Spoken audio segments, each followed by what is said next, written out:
Hello, I was just featured on Vice. Here's the context and back end of that story.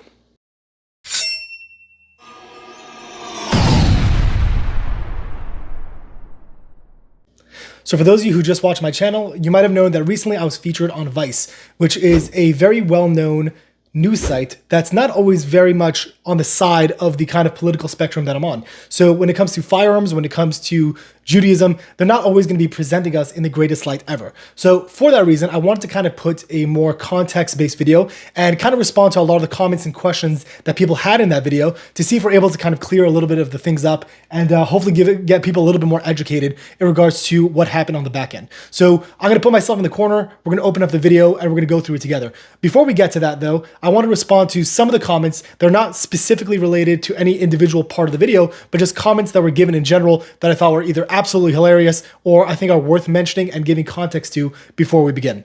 The first comment comes from James, and he says, dibs on Tactical Rabbi as being a band name. To my understanding, that still is probably available, so that's up to you if you want to do it. Good luck with that. Get Your Wish commented, do a Sikh version next.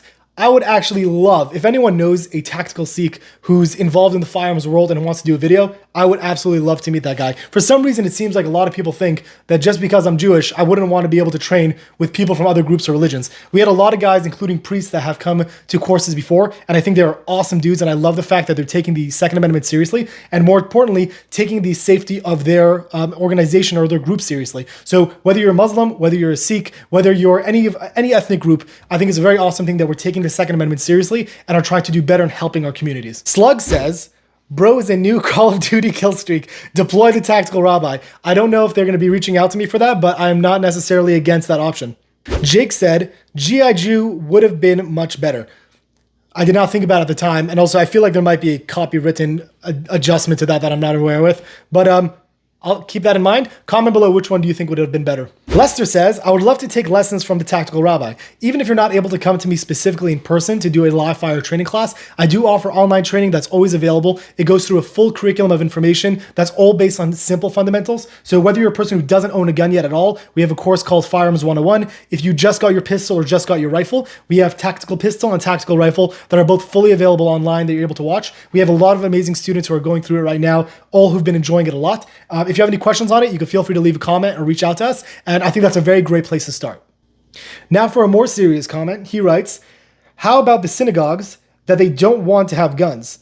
Now the crazy people out there is going to be prepared with more guns because they will think they are armed people inside. So what he's trying to say is, we don't want guns. We think it's a bad idea. And maybe more people are going to come more well-armed because they want to confront the people on the inside because they know they have guns. Statistically speaking, I think that's very unlikely. Most people that are being involved in active shootings are usually cowards and very low-end people who are just trying to get their 15 minutes of fame. So most of the time, again, I'm not saying there aren't exceptions to the rule, but generally speaking, we haven't seen for ourselves any situation where a person would have gone fully armed knowing they're going to get into a gunfight. They're usually going into a unarmed location that's going to be a gun-free zone to cause the most amount of damage possible and then leave. So I find it very unlikely that people are going to go into a situation with guns knowing they're getting into a gunfight. The second part about that, which I think is very important to mention, is that we're not saying that guns are the first thing that need to be done. In fact, that's the last thing. If you ever watch one of my videos, I spoke about the 4 levels of protection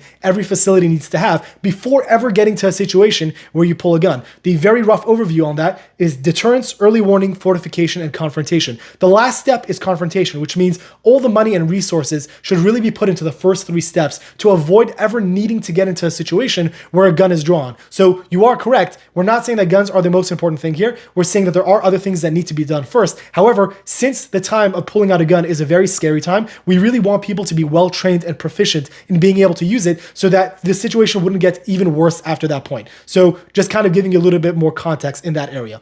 Now let's get into the actual video itself. I'm going to give you kind of context. I feel like there's a lot of really cool things that could be said. Since I was doing it in the perspective of being filmed, the way they set up their camera angles and the way that they took some of these shots were really incredible. It also includes a comment that was made during the video in regards to perspective, so I'm going to clarify that as well.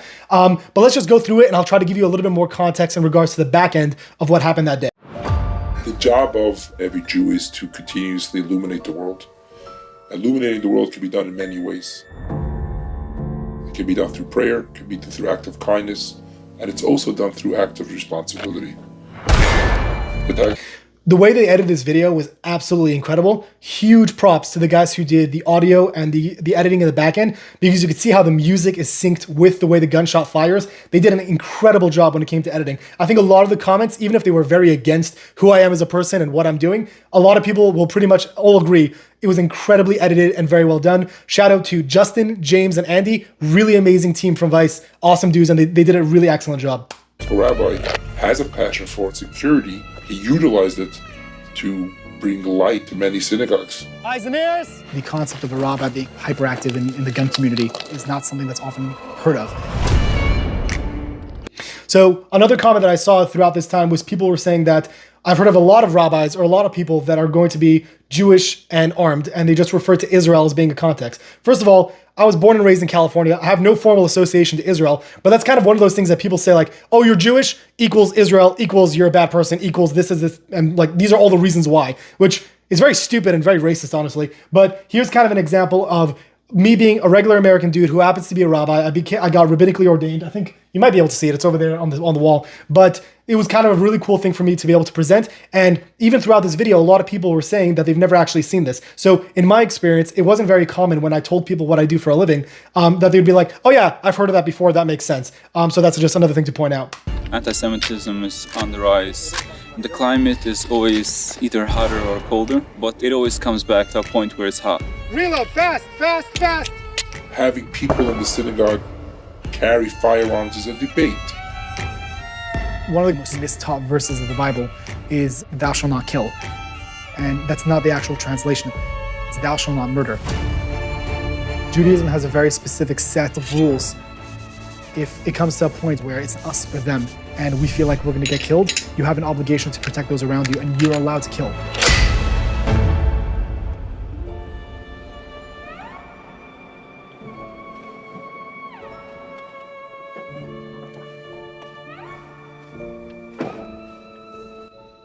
Really beautiful day that day. Really nice trees and colors, and everything was really nice. Of the many things that we offer at my company, we give active shooter courses. So we actually have an upcoming course. We'll be giving a private lesson too. So in this section right over here, I got a comment. Milk Yo commented, why do guys always pick their gun up and then look through the scope when they get it out? See if it's broke. First of all, we really need to work on the English language here. But what he's asking is that it's very common that you'll see guys when they get to the range, even though they're not about to shoot, they'll pick up their rifle, they'll pick up their pistol, and they'll look through the sights. The reason why I do it is for two different reasons. The first thing is to make sure that it's on. If often I'm not specifically using that firearm for a long time, I'm going to turn off my optic. Although these optics have incredible battery life, and like you don't usually need to worry about that. If I'm not going to be using it and I'm going to be using other platforms, I'm going to make sure the optic is off so I'm not draining the battery. The second reason is that depending on the daytime that you're going to be using it and the environment you're going to be using, you want to make sure that the brightness level is up to par with what you want. So if it's going to be a slightly darker day, I might adjust the red dot to be a little bit dimmer versus brighter on days that are going to be very bright. So usually I'll just pick it up, make sure everything is going well on that side, and that'll be fine. That we're going to be giving a private lesson to a guy. Immediately after that, you see me drop the optics. So generally speaking, by the way, I'll usually be a lot more careful. I don't usually drop my rifle that way. However, people freaked out during that time saying that they lost like 50 years of their life when they saw the optic drop. Well, the reality is that was a very, very minor fall. And if your optic is not able to handle that, if it wasn't mounted properly, then that's a whole other issue you really want to take care of before considering the use of that specific platform. There were a group of people in those times who took it upon themselves to defend themselves, thereby defending the Jewish population. They were outnumbered, and they said, we're not going to let Judaism be obliterated, Jews to be obliterated. And thank God we're in America now, a place where everyone can believe during the shot, what they want I started without being cleaning attacked when I for was cleaning the gun. Usually after you clean And the gun, you that's oil the gun, something that we you're going to strive rack it a to few times, so maintain. all the oil kind of gets all over the bolt carrier We group and don't charging handle. like- Jake899 commented, I love when idiots charge their charging handle 50 times. It's clear, chill. First of all, I'm worried to be around you. Your fundamentals should always be overly cautious. It's always better to be way overly cautious than it is to kind of be negligent with your firearm. So even if I'm racking it 50 times, which obviously I did not, that's an exaggeration, it's going to be to make sure that you're actually clear. And if that's what it takes to make sure you're very comfortable with the fact that the gun is unloaded, then so be it. It's better to do that than to be like, I racked it once, it's probably clear, and then you realize that it wasn't racked hard enough, and then a round comes out of the gun. So it's always better to stay on the caution side and be more careful with firearms, because firearms are very serious, and it's important to be very, very serious with them. And again, in this specific case, I was doing it because I wanted to clean and lubricate the gun. So after all the lubricant was put over the bolt carrier group, I'm charging it to make sure that it kind of goes all the way through the upper receiver, and it helps make sure that the gun is actually cycling properly. So you know how this drill works. We're gonna go through it again, right? 5 rounds left side, 5 rounds right side, 3 rounds center. You got your own. Those of you who might know, that's the Bear Solutions Cold Start drill. It's an excellent fundamentals drill just to get people an understanding of where they're holding as a shooter. So it's 5 rounds left side, 5 rounds right side, 3 rounds center. It's a very simple drill, but it covers a lot of different fundamentals in one drill, which is why I really like starting off a lot of people to get in a baseline of where they're holding. Off with the fundamentals and being able to understand the basic usage and handling of fire. So here's another clip that people got confused about. Because of the angle that they were using for this camera, it might look like my hand is going to be in front of the barrel during the shot. It was not in front of the barrel during the shot, but even in that case, even if it was in front of the barrel, one of the training methods and training things that we use is that you have to remember that this was filmed over a long period of time, and there was a lot of footage of shooting. So you're not gonna see all the different transitions to different things that we were doing because they're not gonna obviously use all that footage. So during the shot, we're actually using one of these.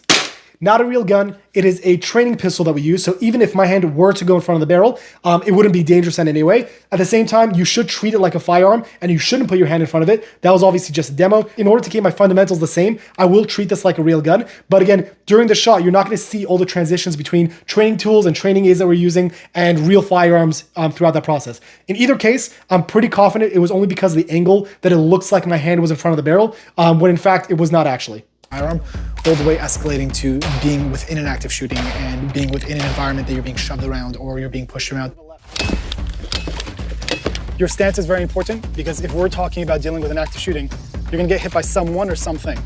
So one of the other comments we got, the stance that he was using. Jax said, he's talking about stance is very important, then has the guy stand with his legs apart, basically in an air chair. Not at all a stance you want when you're shooting. So it depends on what you're talking about, because generally you're actually could be very incorrect. If we're talking about an active shooting, what I just said in the video is it's very likely you'll get hit by someone or something, because during an active shooting, people are trying to run as fast as they can to get away from a situation or run as fast as they can to hide. So in those cases, if you're trying to pursue and go further to find the active shooter, then you might be run into by multiple people. Right after this clip, I start shoving him around because that's one of the drills we do where we're very careful about 2 things: making sure his finger's off the trigger when he's moving and making sure that he only fires when they're impacts. Obviously, he missed a few times, but that's why we train. I'm not expecting him to be 100% all the time. However, you'll notice at any student that I've had come to our active shooter course who has a general conventional stance when it comes to regular training, when it comes to this drill, all of them wide up their stance because they realize that having a regular conventional stance is not going to be enough stability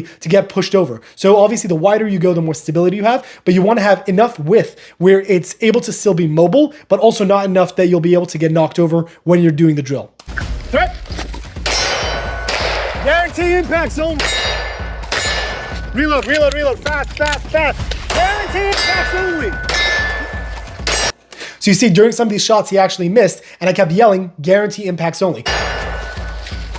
When you move, make sure your finger's off the trigger. We don't want an accidental discharge. I'm not a medical professional, but part of the way that the course is structured is that you give someone a taste of what it's like that if you have an arm bleeding, what are you able to do to make sure that you're still effective in the use of a firearm? Faster, faster. Kneel, kneel. Monkey, bunch of money signs, Monkey said, when he busted out the little spray bottle to give the guy a taste of using a firearm after being shot in the arm, very useful simulation. This is actually a lot of fun to be able to do in classes because it makes people monitor the small errors that they might make when it comes to presenting outside of a barricade. So I very much enjoyed being able to use it. And besides for that, type of fake blood that I'm using is not regular movie grade, commercial grade blood. What it is, it's kind of more oil based, where it's very slippery, similar to real blood. So the point of that is, after this shot, which they didn't show, I also sprayed a bunch on his hands. So when he was firing, his grip started slipping. So if you don't have a good texturing on your pistol, you might have a harder time being able to fire the gun because you're having a problem with the grip of the gun. So it gives you a very real understanding that if you had someone else's blood on you or your own blood on you, what your grip might feel like during that time. So I'm not going to go through the entire video now. I'm going to leave a link in the description so you could view the full video without my commentary in my back end. So if you're interested in being able to check that out, you could check it out on Vice themselves. If you have any specific questions, if you ever saw me doing a video like this is really the first time I've made kind of a reaction video and a commentary video on a video I've been in or have done. So if you have any questions about me, if you have any questions about the training, if you have more interest in being able to learn about what the filming was like that day or something along those lines, then feel free to leave a comment below. I'd love to be able to do more videos like this. Again, it's not usually like me to make this style of format of video, but I think it's very cool to be able to answer directly questions from you guys of things you might be curious about. I wanted to show you just one more shot that I thought was very cool that they filmed. So that shot with the reloads was really cool because they set up a camera right next to me and it was shooting at a very, very slow motion shot. So during that time, they wanted to make sure that they would be able to get the reload as smooth as possible for that video.